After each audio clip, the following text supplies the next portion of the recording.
Hey everyone, welcome back. You have probably seen this microphone being used by many streamers, podcasters, and many others. And there's a very good reason for it. It's basically a great sounding microphone. So here I am using the Shure SM7B, and this is a studio classic which sounds amazing.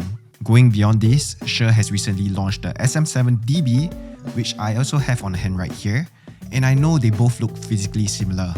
But the question is, how does it really stand up to each other? One thing I know for sure is that with this new SM7dB, you get more gain with the same iconic sound in a simpler setup. So with both the SM7B and the SM7dB in front of me, I can bet with you that you wouldn't be able to tell which microphone it's which off the first look. So in today's video, I'll be exploring the key differences between the SM7B and the SM7dB, and I'll also be running a series of audio demo tests for you to find out how the microphone truly sounds like. Before I dive into the details, the SM7B is known for having a really nice low end and full sound, which makes a lot of voices sound radio friendly. And the reason is because of this large resonance chamber at the back of the microphone. This builds up a lot of those low-mid frequencies, and this microphone has that classic cardioid polar pattern, so it picks up right in front, but as you move behind the microphone, the voice starts to drop off. So this allows for great isolation. Putting the SM7B next to the SM7dB, you can see that there's a bit of size difference. This is mainly due to the built-in preamp within the microphone. You might be wondering, why did Shure release the same style of microphone with a built-in preamp? It's simply because the SM7dB helps to provide more gain while streamlining your entire setup. The original SM7B is really gain hungry, as it requires around plus 60 decibels of clean gain. And what that means is that you have to crank up your input volume all the way up on your audio interface to ensure that there's enough sufficient gain for your microphone. Take note that by doing that, you may be introducing some noise to your audio, and that is why people purchase an additional mic preamp such as the Cloud Lifter for the SM7B in order to introduce additional clean gain without introducing the noise. For myself, as I'm not recording something that's very quiet, I have my SM7B connected directly to my audio interface, and it works perfectly for me. I have tried out under various settings such as live streaming, and I have not faced any issues so far. With the SM7dB, it retains its shape, XLR port at the back, shock isolation mount, windscreen, and the main difference is really this Shure design built-in preamp with technology that's licensed from the company Cloud. It is also the company that designs the Cloud Lifter, which I was mentioning about earlier on. So the Cloud technology combined with Shure's built-in preamp, tuned by Shure's engineer to provide the cleanest possible gain. Taking a look at the back of the two microphones, we can see the same EQ keys, high-pass filter, and the brightness on both SM7B and SM7dB. Going further on the SM7dB, we can see the switch to choose between plus 18 or 28 decibels of gain. There is also an active and passive mode where you can get additional gain, or bypass mode where you'll be sticking to the classic SM7B sounds without a preamp. What I would recommend when using the SM7dB is to test out the different gain structure, starting with the plus 18 decibels first. If you are a louder speaker like myself, you may only require plus 18 decibel setting.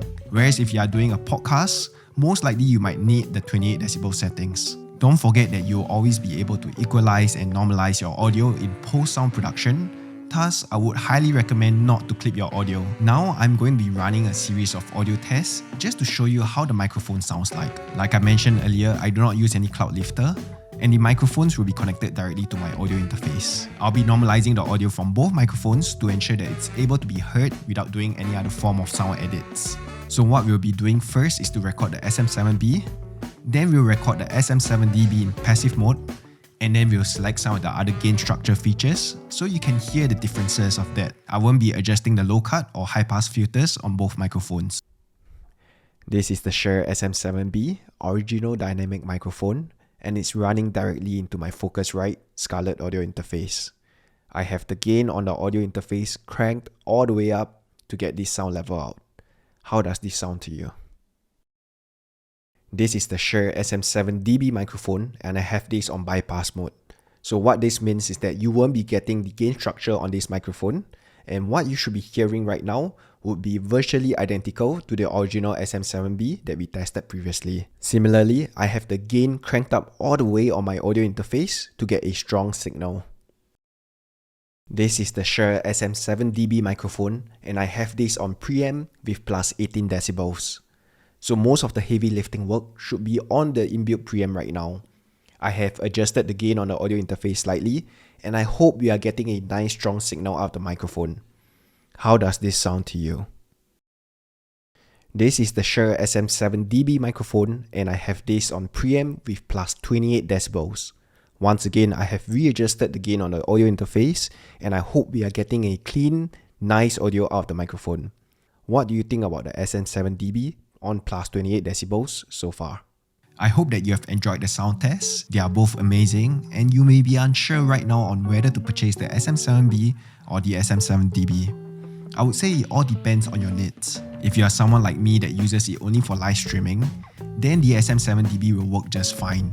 It's all easily streamlined to one mic, one cable, and one interface. But if you are a musician, then you may want to consider the SM7B, as the mic sounds great for vocals. After all, the SM7dB is more affordable than buying the SM7B plus an extra preamp. Also remember that both microphones are XLR, so if you want to directly connect it to your computer, you need an interface with XLR inputs or some sort of XLR to USB. I hope you have enjoyed watching this video and it helped you somehow in making your microphone decision. The SM7B and the SM7dB are both really exciting microphones, which is also why Shure is celebrating their SM7 50th anniversary. They must have done something right for the SM7 models to be so popular throughout the many years. If you enjoyed the video, don't forget to like and subscribe to this video.